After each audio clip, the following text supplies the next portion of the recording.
So, all right, we're here. St. Louis. Trey Carter. Yep. It's been a minute. Yeah, it's been a minute. It's been traveling a lot. Going across overseas. Doing everything with the qualifier. Trying to make a jiu-jitsu better. It's like a jiu-jitsu version of Pinky and the Brain. What do you want to do today, people? Try to take over the world. So we're trying to take over the world, yes. And anyhow, so yeah, I grew the Midwest, and then Chris concentrates on that area. I grew the East Coast, and then I went over to SoCal, and now I'm Pacific Northwest, and then went to Europe. So it's grassroots, but I go to all the new locations. So I saw some of the tournaments that are 2 days, I guess, or maybe one time in some of the because we do the first one in Missoula, Montana on there. We do the first one in Prague on there. So, 1 o'clock staging time, please. Come on into the staging area when you check in. 1 o'clock staging time. Please come into the staging area when you check in for your 1 o'clock matches. It's been over 12 years now. And I did a lot of seminars internationally prior to AGF, and I knew it already, and so it makes it easy for me to go over there. I understand the jiu-jitsu and logistics and decide to do things, so that's why I go over there. Yeah, we're definitely paying attention to it because we've seen you guys post, and Ethan's always in my ear when they're traveling overseas. Visit Israel, typically seen some of you guys stuff posted with some of the stuff you're doing. Awesome. Yeah, I was trying to ask some people about if they had seen AGF Travels. It's like it's a playlist on YouTube, and it's every time I go to Europe, we're doing documentaries. You know, like we go into gyms and visit coaches, and the last one I went to in Poland, they just translated it in Polish. And it was a mega facility. I never even heard of this town until I went to Wrocław. It's my black belt in Belgium. It's Polish. And so we've been going this whole time in Poland, but we're going to go to Poznan and step two. But first one to go to his hometown because we're going to have a lot of help and that kind of stuff. We went to like a place where he was murdered and they found his body because it was like a communist party type thing. That was 89 when communism ended. And like, went to a church that was built 1340, stuff like that, you know, like with showing outside of just arm bars. Network, you know? No, I'm going to have to make a note of that. I was asking. Especially anytime communism is like, yeah, you know what I'm saying? But 2 weeks before that, I've been going in Rotterdam, I've been going in Belgium the week after, and showed canal tours. Trey told me too, it's like EGF travel? No, AGF. Yeah, and we try to we put like teasers on Instagram, and then we push them to YouTube. I even lined up my whole crew at the end of the day yesterday, and it was like, what do I need to do to put the word out more? Because, you know, like, you have different episodes out in jiu-jitsu in terms of documentaries. This isn't like a movie every time. It's 5 to 20 minutes, you know, like something like that. But then we show the local area, I interview coaches, we show the gym. This place in Wrocław had Ninja Warrior course, personal training, Muay Thai. All right, negative coach or representative from the following teams to the podium for Adult No-Gi Award. Team Baki, Lycanston MMA, and Head Nod HQ. Please head to the podium for Adult No-Gi Award. Team Baki, Lycanston MMA, and Head Nod HQ. And so, He's trying to imagine it's nothing. Yeah, and it's really big for Europe. They're smaller on space, and they don't have the business like we do in terms of the MMA world facilities and stuff. So it was very impressive. All going on at the same time. I'm not talking about like this is what they offer. Which is like jiu-jitsu is going on this mega match. There's Astro Children's Warrior Gates and all stuff over here. Walking through the corner, there's this Muay Thai going on, there's boxing going on. It was pretty cool. So I do show those facilities, but then also. And if you wonder how to like push it, I think it's just patience. If you're putting out a good product, I mean, ultimately it's patience because like you're a bit of a, I don't want to say a slave to the algorithm, but sometimes that stuff just doesn't pop up. Like, I don't want to like plug somebody else's podcast. There's one that you for sure know as a podcast that has been doing it for a while, and I didn't know he was doing it for a while. And then I was made aware of it, and then because he had a friend that I knew of that he was on there, so I listened to it. He was really good. Now I listen to his there. So I think it's just in my opinion. Just be patient. Yeah, if it's a good product, be patient. Word of mouth. I'm getting impatient, so thanks for helping me out. Well, honestly, if you look at your guys' business, AGF is an incredible product. For me, it's a business serving when I'm taking athletes to their first tournament, like it's important.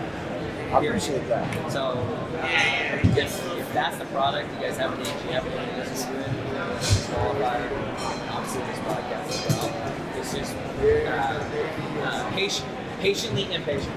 So asking doing what you're doing, but just knowing, like if you keep doing it, like it's gonna click, it's gonna be, because I wasn't even aware of who other people the AGF travels. And if you just describe, it sounds like something when I'm on like a 10-hour drive, it's at Nashville or whatever else, or whatever tournament, I need something to watch. And when you're 10 hours there, 10 hours back, you can only talk to your teammates for so long before you're like, this is you know, like I train with Ethan and Addison every single day, twice a day. So you go talk about everyone for 10 hours. Yeah. Something like that is pretty interesting. There's jiu-jitsu techniques on there in seminars from other people, seminars from me. I struggled with it being about me.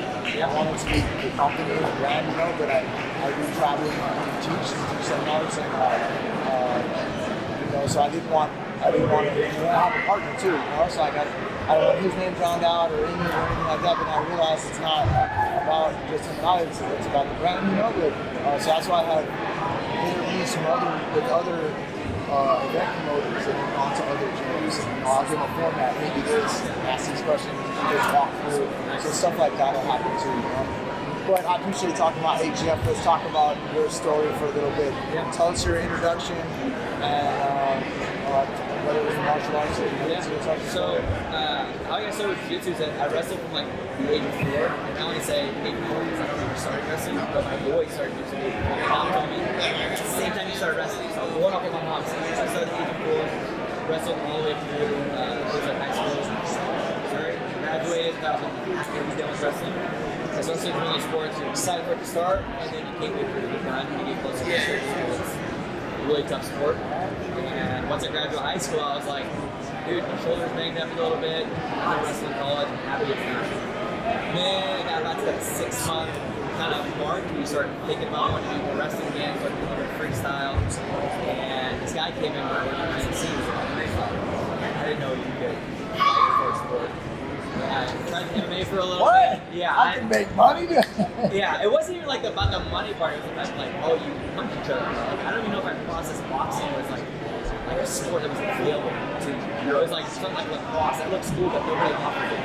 So did that for a little bit. Started 2009. That boxing's like lacrosse. You said that. It's 2 sports that are very difficult that I came to. Then I started with Brian Stubner, which has been my professor since the beginning. He's a counselor at Black Belt, super talented. Now a representative or affiliate of Python HQ for the podium, please. A representative or affiliate of Python HQ We to tried the the podium. mics. But I started with him, super talented instructor, talented competitor, character of a person as well. I don't think I've ever been bored. Yeah, me and him are riot together. I've heard. So, everybody at Springfield BJ, which is the gym I originally started with, and then I'm affiliated with Ryan and Kyle, where I have my own gym called Dynasty Jiu-Jitsu, and then pretty much my girl What city is that in now? Ozark. So we're just north of France. Oh, okay. No one knows where Ozark is. Everyone knows where Springfield and France is. We're like in between. I mean, it's got to be where I watched the Netflix show, The Ozarks, right? I actually don't know. I don't know. I feel It's like The Ozarks. okay. I feel like I would say yes, but then somebody listening to this like this guy doesn't know what he's talking about. Yeah. I don't. So if I say yes, then it's not. It was a good show. It's a good show. Yeah, that's just supposed to be that. I mean, I may have to now. I mean, again, we're in the farm a lot, so a lot of driving, a lot of traveling. So, yeah. So you open a school, and looks like you got some students here. Yeah, this is actually the smallest crew we've brought to one just because we have a lot of people that crews that make choice between Tulsa and St. Louis, and there are 2 guys that are 2 coaches at our gym, Ethan Cummings and Addison Torres. both are full-time competitors and they help me coach. So all they do is jiu-jitsu. They have that dream that's a little wild. They're releasing for some to be a world champion. And the facility will help them to get to a world-class level and do something that hasn't been done in our area ever. So it's kind of a dream of mine to be like one of the best coaches that's ever came out of Missouri. That's like long-term for me. So everybody decided, hey, let's do Tulsa. But some of our ones that competed everything came today. And it was a great experience. I'll be in Tulsa. I've been to Tulsa in years. It's a really good tournament. Outside of Springfield, because it's so close and it's kind of like a home turf, Tulsa's my favorite. For you guys who don't know, Tulsa, what we're talking about though is the U.S. Open in December. I think 16th December. BJJ Tour tried to send me a cease and desist. Can I get a representative from Tag Team Jiu-Jitsu to the podium? A representative or coach from Tag Team Jiu-Jitsu to the podium. Anyways, I'll say U.S. Open as many times as I can in this conversation because of that.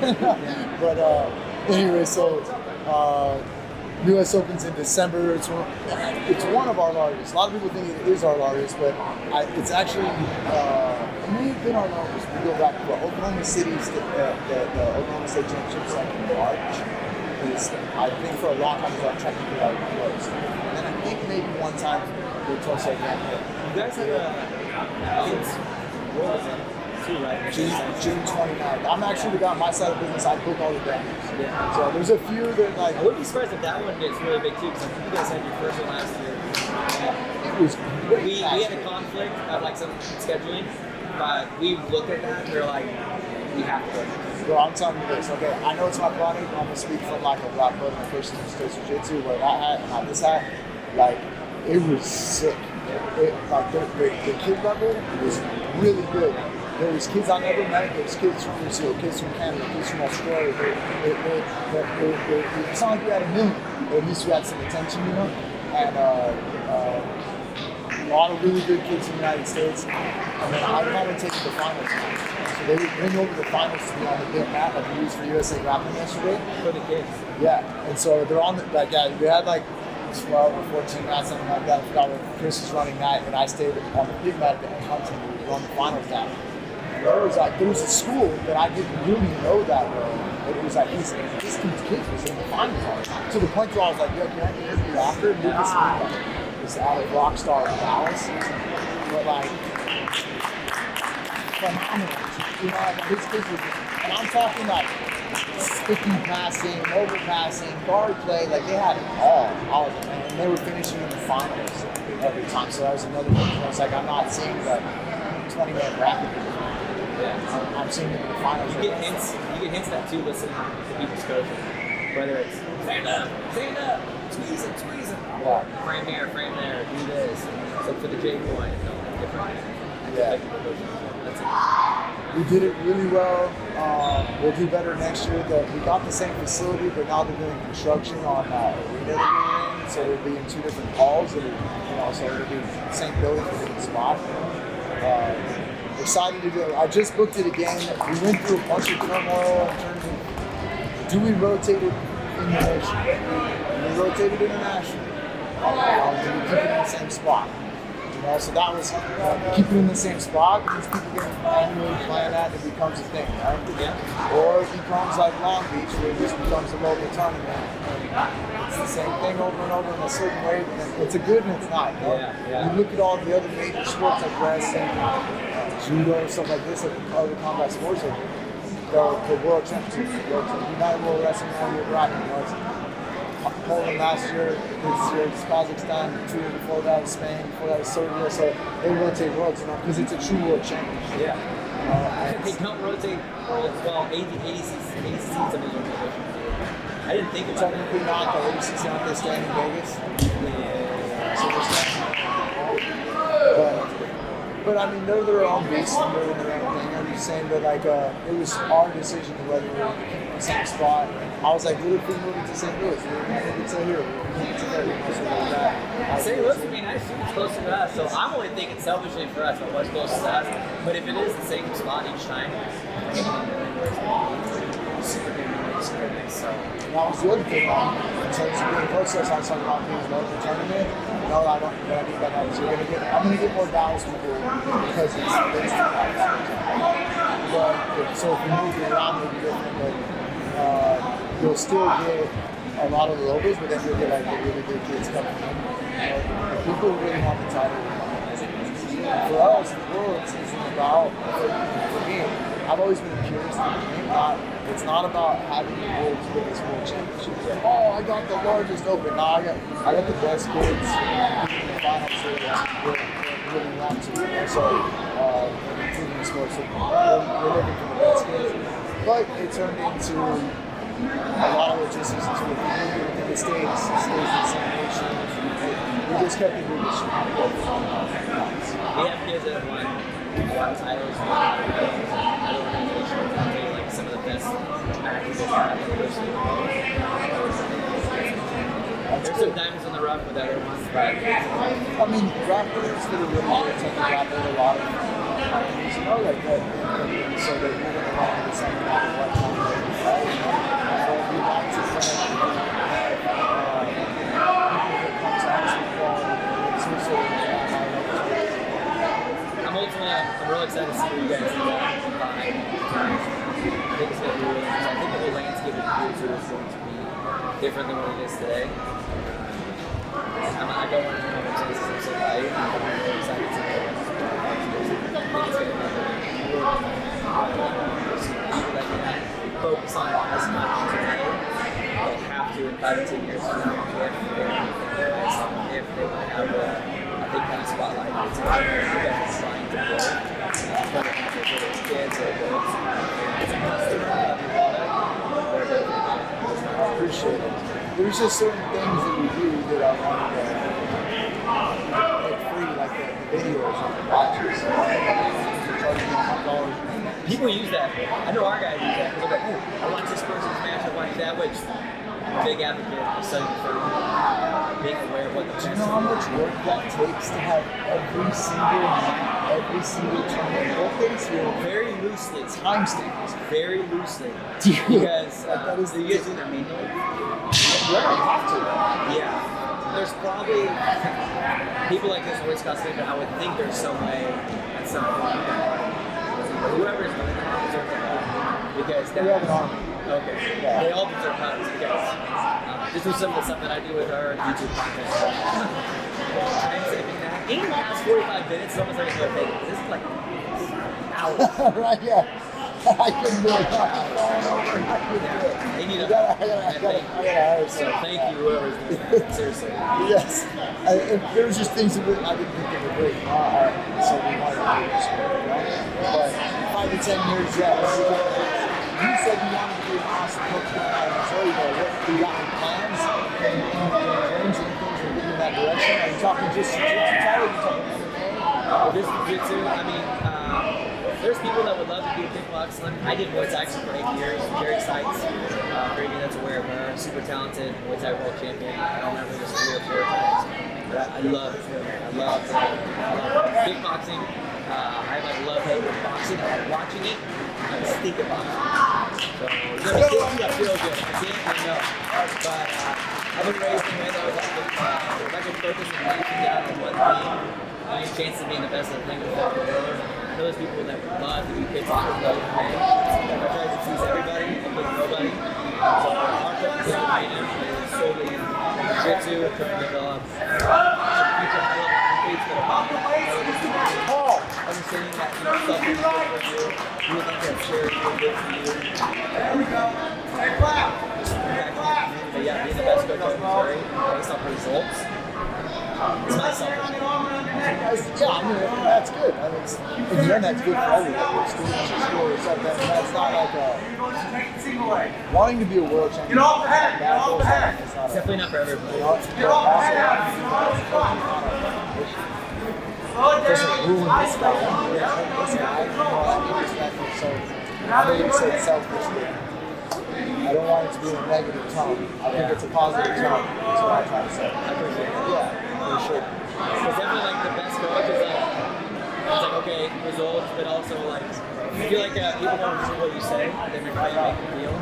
It's always really important to me that our athletes know that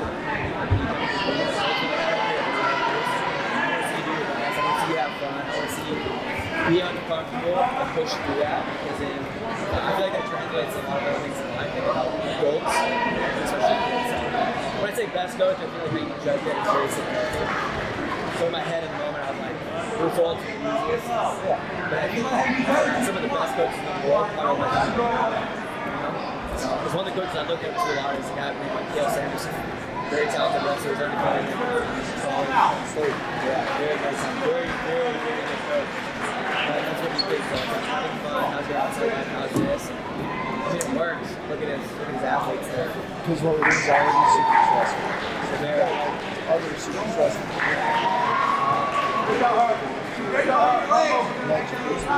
Fun spot. If it's your stress spot as well. Again, I just talked to my Saunders, and I asked him what his success was. And it's never a marketing scheme. Same thing I said in his talk.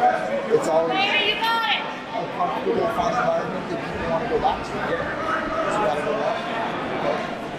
Oh, I'm sorry. I thought she was looking for like, you gotta go. Okay.